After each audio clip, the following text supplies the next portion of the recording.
Right. Hey guys, me Anthony back again with another reaction video. This time I'm watching about something a bit different. A Ford Mustang.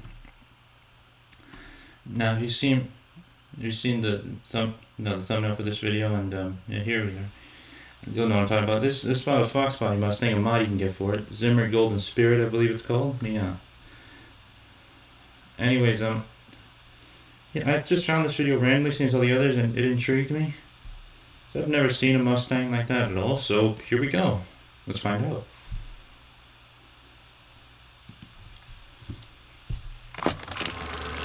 No, that's A special automobile for special people. There are a lot of definitions of the word special, but which one Zimmer Motor Cars meant in its marketing brochures is the subject of hot debates. On the rare occasion that anybody even remembers that these cars existed. The neoclassical type of car genre is a strange one altogether. Some people love them, but there is a large group of people who absolutely hate them. And for good reason. After all, why take a perfectly good modern car and tack on a bunch of weight and dated styling? Major car magazines call them ludicrous or outrageous when they appear. Yet this particular example was actually quite a successful product and stayed alive in the market for longer than you'd believe. This is the story of the Mustang turned into the American Rolls-Royce, the Zimmer Golden Spirit.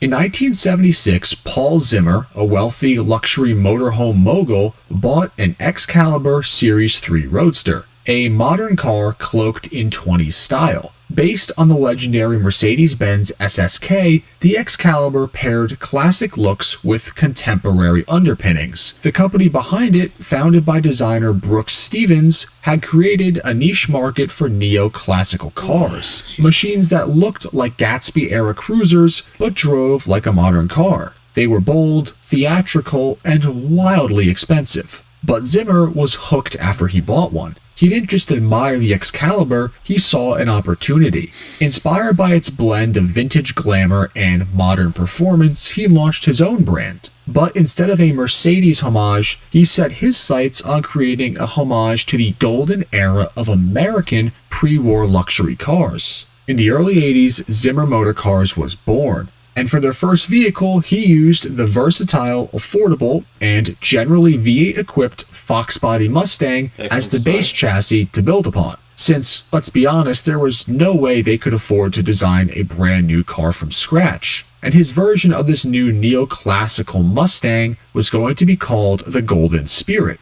It's worth noting that right around the time that Zimmer took his car to market, there were quite a few of these retro neoclassical cars, and they were built in varying levels of niceness, to put it lightly. Some were kit cars, some were DIY projects, but Zimmer, they didn't like that route. He and his company painstakingly modified and rebuilt each Mustang in-house, and marketed and sold them through Zimmer's own chain of dealers, which eventually reached a respectable 48 selling dealers in 28 states. By all intents and purposes, these were real turnkey production vehicles, not just kits. And the process for turning a Mustang into a Golden Spirit was intense. The frame of the Fox body had to be cut and lengthened by 38 inches. Yes, that's over a full yard they added to the Mustang, mostly in the front. Zimmer cut off and removed almost all of the body panels of the Mustang, leaving just the doors and the front part of the roof. Everything else was carefully crafted using lots of fiberglass in addition to other materials. By keeping all their production in-house rather than outsourcing it across the globe, Zimmer was actually able to maintain a relatively good reputation for robust quality and solid material usage,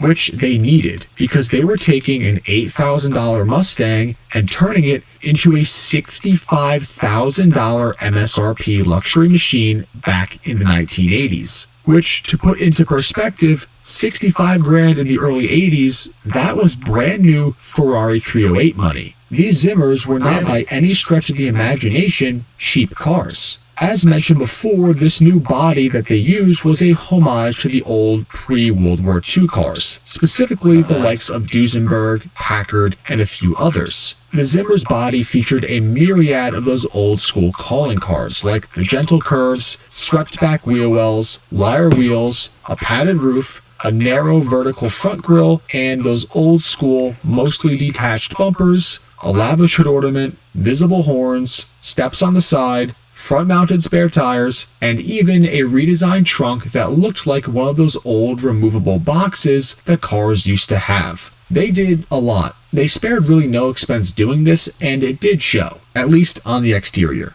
The interior was also significantly improved, with many of the interior parts being replaced. The standard Mustang seats were replaced with Recaro buckets, and they were fitted with high-quality leather upholstery. The interior parts like the glove box, dashboard, and center console were reworked and restyled with new parts and a whole lot of wood grain accents. They had thick, soft wool carpets, and they changed the steering wheel as well. There were a few different trim levels available on these early Zimmers that could add a luggage rack, a full padded vinyl roof, and even a convertible option. A few even apparently came with T-tops from the Fox body Mustang, although that was never an option on the pre-war cars it was inspired by. Being based on the Fox body Mustang meant inheriting that powertrain. Now, Ooh, okay.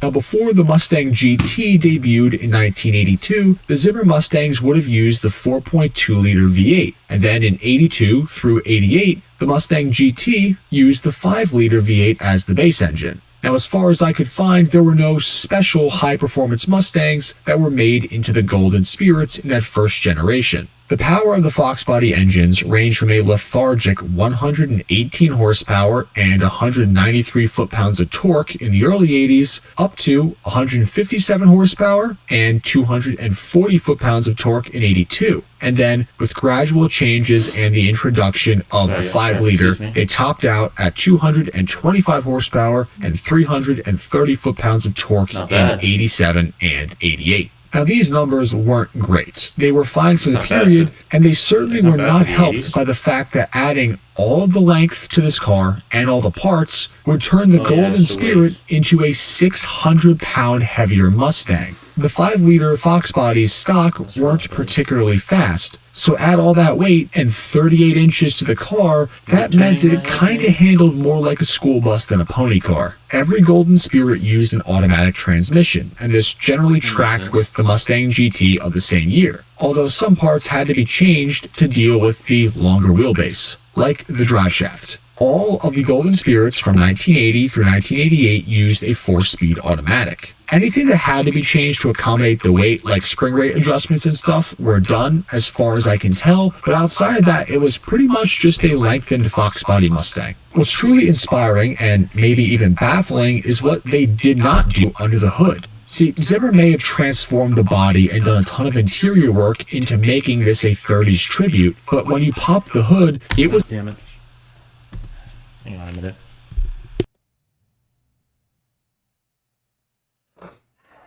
What?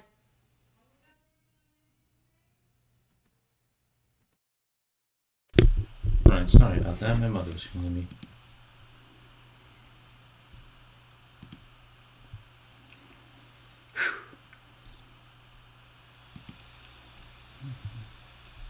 was just pure stock Mustang. Not only mechanically as we mentioned, but cosmetically too. There was no polished aluminum, no chrome dress-up kits, no custom paint, no powder coating, just the standard factory Mustang engine bay. For a car built to evoke the excess and elegance of the pre-war elite, it feels like a glaring oversight. A few well-placed visual touches could have gone a long way in tying the whole Zimmer experience together. In my opinion, it's one of the places where the Golden Spirit just does not live up to its name. Despite its quirks, or rather because of them though, the Zimmer Golden Spirit found real success in the early to mid-80s. They built around 1,000 cars, and at its peak, Zimmer Motor Cars employed like 175 people and did nearly $25 million in annual revenue. In one particularly strong year, it was reported that they moved 300 cars. An impressive figure for such a strange luxury brand.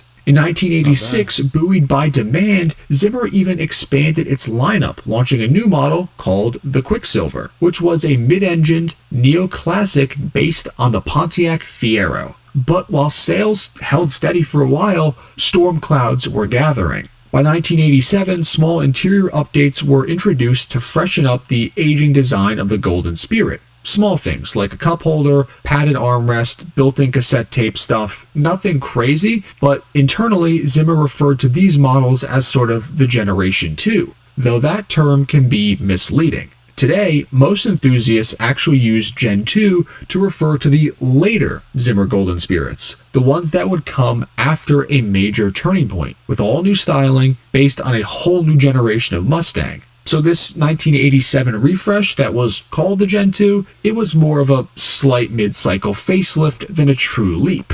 And as such, it was not enough to keep the dream alive. Just as quick as Zimmer rose, they started to fall. By the late 1980s, the neoclassical car trend was fading fast. Trends were changing. Flashy, oversized luxury cruisers were giving way to sleeker, more modern machines. Zimmer tried to hold on, but in 1988, the company filed for bankruptcy and ceased operations. And just like that, the Golden Spirit seemed destined to fade into obscurity. But then, almost by coincidence, it came back. Years later, a man by the name of Art Zimmer, who had no relation to Paul Zimmer, who founded the company, mind you, stumbled across the name. Surprised to find a defunct car company that shared his last name, he bought the rights, revived the brand, and brought the Golden Spirit back to life. And somehow he was able to produce and sell more cars. It was under his tenure that this second wind of the Golden Spirit, that is more commonly referred to as the Gen 2 cars, were released.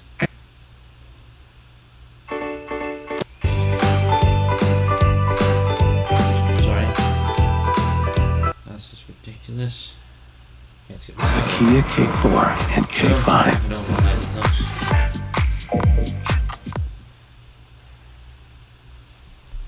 And in the 10 years since the original company shut down and Art took over in the late 90s, the Mustang GT had started moving in a new, faster direction. Gone was the old Fox body, as was the 5-liter pushrod V8. These first new Gen 2 Zimmers used Ford's standard single overhead cam 4.6-liter V8 mod motor and were based on the New Edge and SN95 Mustang architecture, which was essentially a more modernized Fox body chassis. From 1998 to about 2004, that engine would improve. From an uninspired 215 horsepower and 285 foot-pounds of torque up to a modest 260 horsepower by the early 2000s. And a fun fact being that Shaquille O'Neal actually had one of these early SN95-based Zimmers. But that generation of Mustang would be discontinued by 2004, which meant that the Golden Spirit needed to evolve again. In 2005, once the underlying Mustang was updated to the S197 chassis, that brought with it a much better and more modern platform, alongside the 4.6-liter 3-valve per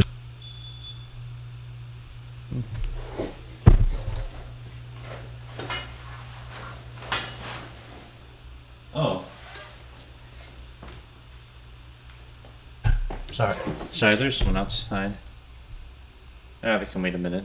cylinder mod motor that made 300 horsepower. The chassis was again modernized in 2011 with the introduction of the 5-liter Coyote quad cam V8, which now bumped horsepower to over 412. Visually, these new Zimmer cars retained a lot of the 80s Zimmer characteristics. However, now they ended up keeping more in common with the Mustang besides just the doors, like the old cars did. With these new ones, the roofline and parts of the quarter panel now also remained off the Mustang, which made these modern Zimmer interpretations more easily identifiable as an offshoot of the Mustang. They even tried making some Golden Spirits on the Lincoln Town Car during these years, and with those ones too, you can really see the Town Car inspiration under the extra bodywork. To no one's surprise, these cars were still incredibly expensive in their times. The second gen Golden Spirits were 110 grand new when they first came out, and apparently they could get way more expensive than that. The relaunched Zimmer brand with the modern underpinnings was no major sales success, but they did pump out a handful of cars, which are probably the best driving Zimmers that you can get. Despite being a car for a exceedingly tiny market, the Golden Spirit had a pretty good run. 8 years in the heyday of the neoclassic car fad, and an unlikely revival that saw a handful more cars made is pretty impressive. Yes, they're weird looking, they're oddly proportioned, and most people, including myself, would rather just have a pre-war car if they wanted something with these looks. But these are unique. They're not for everybody, but I thought it was interesting to talk about, even if I don't really want to buy one. And that is the story of the Zimmer Golden Spirit Mustang. Let me know in the comments down below what you think of these cars, and as always, please make sure to like and subscribe to the channel for more content just like this. Thank you all for watching, and I will see you all in the next one, enthusiasts. Okay, so yeah, that was the weirdest sort of Mustang ever. Didn't look half bad, actually. Quite interesting. But yeah, thank you all for watching. Hope you all enjoyed. Don't forget to like, subscribe. By some of you who watch this, you do have one of those cars. Please comment down below. I'd love to know. But yeah, bye.